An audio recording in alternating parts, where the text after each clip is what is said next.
Over 2,000 years ago, in ancient Greece, there was an ingenious scholar named Eratosthenes. And Eratosthenes figured out almost the exact circumference of the Earth using mathematics, calculation, and, most importantly, a stick. In the 21st century, for us to make such a great feat in calculation, we needed to use satellite images and expensive machines. However, once again, Eratosthenes figured it out using a stick. So, how did he figure this out? Well, firstly, let's talk a little bit about Eratosthenes. He lived in the city of Alexandria. He was a famous mathematician and a revered scholar. He also had an important position, which is the head of the Library of Alexandria. He lived between 276 and 194 BC. So firstly, let's talk about the model of the Earth and the Sun. We can imagine the Earth as a sphere floating in space, and the Sun as an astronomically larger body near it. However, this is not a really good model to explain it, because we know that the Sun is far, far bigger than the Earth. And if we think about it, if we have a circle or a sphere, and if we watch it grow bigger and bigger, we can see that the curvature upon the object starts to become less, and it will look more like a straight line or a straight plane. So this will also be done within our calculations. This is also the reason why the Earth from space looks like a normal sphere, but from Earth itself, we look at the ground of Earth and it will look flat. This is because from our perspective, the Earth is far, far bigger. And because of that, in our perspective, its curvature looks very, very little, and it looks more like a straight line. So let's use this information to draw our model. So the Sun will look just like a straight line. And I know that this model seems a little bit awkward, but it is actually geometrically accurate. So this is going to be the model we're using, and it'll be important soon. Now, let's talk about Eratosthenes. He heard that in the city of Siam, which is a city south to Alexandria, during the summer solstice, there was no shadows casted at all. It means that the city of Siam was in line perfectly with the sun, and he drew out a model like this. And he wondered, what about Alexandria? Will the same thing happen to it? So he planted the legendary stick on the ground and waited for the summer solstice. Turns out there was a shadow, and it was measured to be 7.2 degrees. What does this mean? Well, Siam was already perfectly in line with the sun. However, Alexandria is 7.2 degrees apart from the sunlight. That's why there was a shadow casted. And this brings me to my next point. Many of you might be thinking, why do we need to look at the sun as a straight line? It is geometrically correct, but what is the point? Well, if we think of the sun as a normal circle or normal sphere, if the sun gives off a sunlight, there will be an angle between it. However, if we look at the sun as a straight line, the sunlight it gives off will be parallel.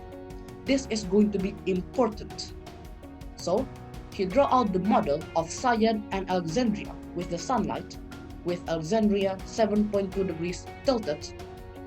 And let's take a look at this model and remove the unnecessary additions. So we're going to get a fully geometric image as shown. So we can see that these two lines are parallel because they're going to be the sunlight being given from the sun. And because we've said that the sun will be a straight line, then the sunlight it gives off will be parallel. And we can take a look at this line as a straight line that intersects the two parallel lines. And we can see the 7.2 degrees angle being Alexandria. So what if I ask you, what is the angle in the image? What would it be? Well, we can take a look at this image and say, well, interior angles are equal, so the angle will also be 7.2 degrees. If some of you haven't known, if we have a parallel line and then it's intersected by another line, the angle it gives off will always be equal. The top one is 7.2 degrees, so the bottom one will also be 7.2 degrees. So let's go back to our model about Alexandria and Cyan. Because the angle we found is 7.2 degrees, so this angle will also be 7.2 degrees. So basically, the tilting of Cyan and Alexandria throughout the Earth core will be 7.2 degrees. This will be very important. So what if Eratosthenes wanted to figure out the distance between Alexandria and Cyan? Because he figured out that if he knows the distance between those two cities, he would be able to calculate the circumference of the Earth. So he hired a man and they figured it out. Well, firstly, we have to admit that the feat of figuring out the distance between those two cities is already a huge achievement. Because just think about all of the mathematics involved. Because we have to figure out the exact line that connects those two cities, and it will be very hard to figure it out, especially if they're so different apart. But for the purpose of this video, we'll not be talking about that.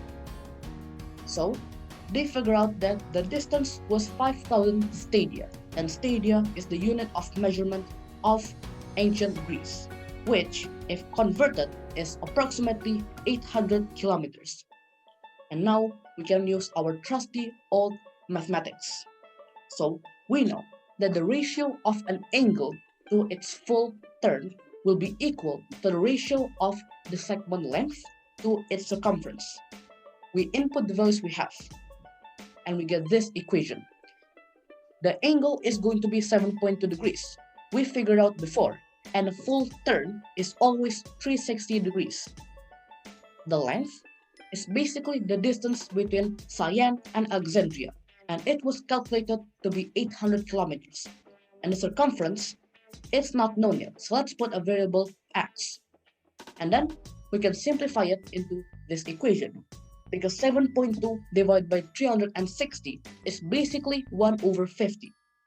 And now we can do something called finding reciprocals, which is basically, if we have a numerator and a denominator within a fraction, we switch it, and it will always be equal, the equation that is. So if we figure out the reciprocal of it, we're going to get an equation like this. 50 over 1 is equal to x over 800. And now, to isolate the variable x, we can multiply both sides of the equation by 800. So then, the left side would be 50 over 1 times by 800, and the right side would simply be x. And there we go. Circumference of the Earth is 40,000 kilometers. And all of these calculations were done 2,000 years ago by Eratosthenes. He figured it out using the segment length between the two cities, using parallel lines and the angle between them, and using his mathematics. He figured it out. And if we compare this value to the exact circumference of the Earth, it's very close. The exact circumference of the Earth is 40,075 kilometers, while Eratosthenes' calculation was 40,000 kilometers. It was only different by 75 kilometers. Basically, it's only 0.002% inaccurate. That is very, very close. And that, my friend, is how Eratosthenes, a legend from Alexandria, figured out almost the exact circumference of the Earth. 2,000 years ago without any machines, without any calculators, using his brain, his mind, his mathematics, and a stick, of course, and which is why we have to appreciate Eratosthenes to this day.